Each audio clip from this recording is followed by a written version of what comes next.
Jean-Francois, yo, ex-colleagues for me. It's kind of, what a small world, isn't it? And then Right. people think it's like ex-colleagues in Dinafin, but it's actually ex-colleagues at various places. So I'm very glad to have you around this virtual table tonight.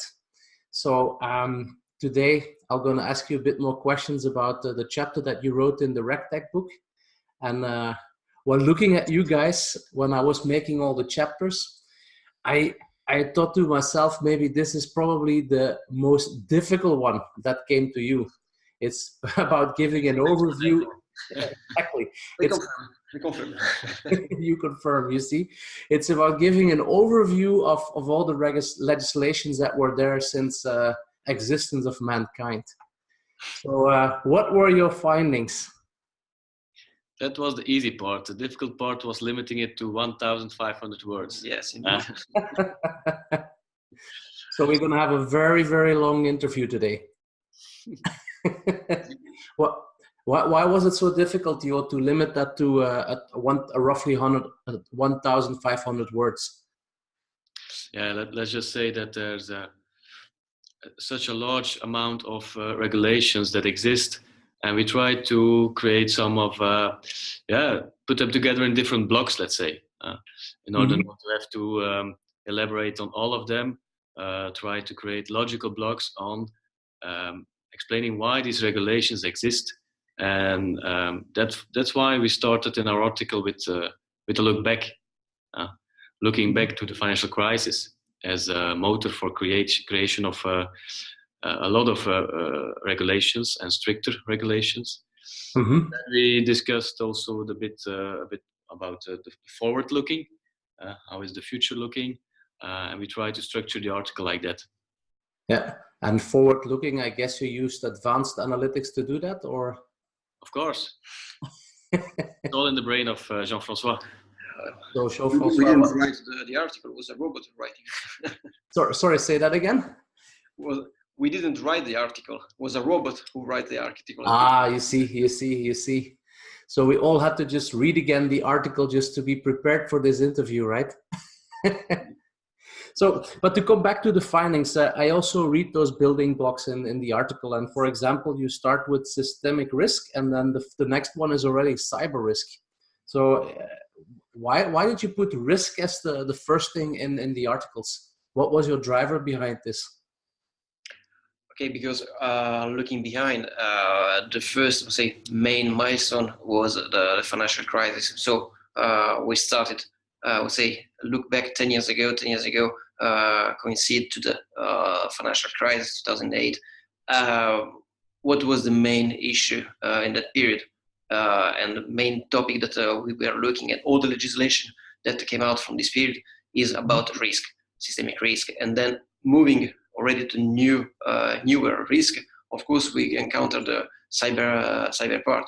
And today, being compliant is being compliant to the regulation, being compliant to show that all these risks are managed. And the last one, one of the most recent one is the cyber risk. So that's why we landed also on this part. Of course, we're talking about also the compliance regulation, all the part related to financial crime and all these new risks which are hitting the financial sector. Mm-hmm. It's an important one to mention in first, I think, the cyber risk, because if you ask today a CEO where he will spend his money, the first answer will be cyber risk, cyber security. Yeah, which is a very difficult topic as such, right? Because I mean, when you see, it's hard to be always in front of the cyber criminals, because also they now are organized and they are also have heavily budgets. They almost work like companies. So I think that indeed it is just harder and harder to compete against. So what is not competing is to defend yourself against this. Out of your experience in the field, how do you see that this is happening in the industry? Is that something that you have a view on? Okay, at Dinafin we are not, I would say, 100% working on this topic. Of course, working at client on the field, we are involved for all the let's say effect that this regulation one side or this risk is touching. We are, I would say, as we say, we are all risk manager at the bank and also as consultant. So we have to take care, very important about that, and advising the client on this topic is it covers a large amount of topics which are, I would say, dealing every day, we and our consultant.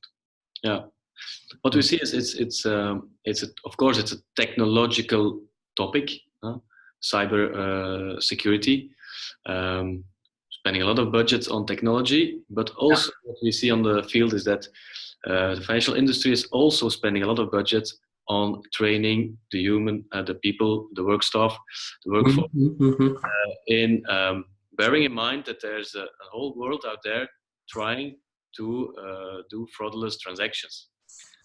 We're talking about CEO fraud, we're talking about phishing, etc., etc. So what we also see is that there's a lot of budget also being spent on training the workforce. What you say, we just mentioned is about culture. What we mentioned also in our article, culture is important to all these, to bring in reality all these changes related to compliance and to risk. If the culture, so the people themselves are not trained, are not prepared to understand what are the impact, it will be extremely difficult to move forward with the organization and in order to face correctly these new challenges. Yeah, there are even regulators that put that very high on their agenda, right? That culture is the next step forward. And you were before me, because indeed I was also thinking about the last bit of your article, where you actually bring big data and data protection in relationship with approach and culture. So how do you look, for example, at the whole thing about big data? Because I mean, you guys are again often in the field, and what do you see there? Do you see big data? And I guess you talk then about analytics and machine learning and stuff like that, new technologies. Do you see that actually already implemented in the field of compliance? I think what was very interesting is we had a very recent session, I think 2 weeks ago, with an expert in the machine learning field and the big data field. And in fact, we had a session on demystifying AI, demystifying deep learning, etc. Because the question you ask us is what is already happening today? What is science fiction today, but will be reality in the near future? And then we see that there's already a lot of interesting stuff going on. We were joking about the robot creating the article, but that was one of the examples our speaker showed us. I'm based on well 2 aware. or 3 words, we received the complete article written by. It's the website called Articolo, right? Yeah, right. So very interesting to see what is already existing. Very interesting to see that it's an open source world out there, and that a lot of these algorithms are shared, that we're able to use them, that we need to reflect on how we can use them, and which model to use for the benefit of the financial industry. But in reality, what we see, I mean, from our experience on the field, things are moving quickly, moving faster. Everyone wants to implement this kind of solution, because the challenge of treating an enormous quantity of data, try to define pattern, trying to really determine what is the behavior of the client and where are the risks. That of course the technology will have a significant impact if you can implement correctly. What we see on the field is that for the moment the real challenge is the data. Data is everywhere in the bank. Data is still and too much everywhere. So still blocked in a legacy system, very difficult to extract from this side, or scattering different databases and Excel, and everyone is struggling to have the right data to put in the right tool but especially the data challenge to have, as we say, the clean data to process this information and to really train the system, the artificial intelligence, in order to capture the result that you might. Mm-hmm. Would you? I think. Sorry for No, interrupting. don't worry. Go ahead. Where we already see a lot of artificial intelligence initiatives ongoing is the KYT field, the Know Your Transaction field, where algorithms try to find new ways of identifying the fraudulent transactions.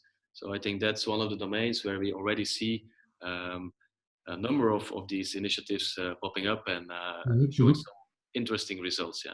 As on everything which is linked to sanction screening. On that side, I think that the artificial intelligence has a higher value in order to avoid all the false hits, and in the sense is very valuable for the bank because false hits to manage, meaning a lot of accounts for the moment. So how the artificial intelligence can replace this account for, I would say, basic investigation, but which are not currently so easy to reproduce by robots or just processing or process. So we are in the middle of this transition, I would say, this transformation. Would it be a fair statement to say that the examples that you now give, that this is the core of RegTech, or how do you see RegTech? I think that it is one of the main blocks for the moment, especially one of where the RegTech is trying to solve a major challenge for the banks. For sure, is the one who is inspiring a more RegTech solution. Yeah, I think we cannot just limit RegTech to this one domain of detecting fraud. Of course, it's a very important one, but we're also looking at new solutions to create improved reporting quality, for example. As every regulation also describes a number of reportings that needs to be provided to the regulators and so national authorities. So I think also in that area we see a lot of new solutions popping up, helping the financial industry in creating high quality reporting. It's actually funny when you think about it, because on one hand there's technology helping the banks to create the right reports in order to create data that has to be managed on the side of the supervisor. Yep. And there you need technology to actually read the data that comes in.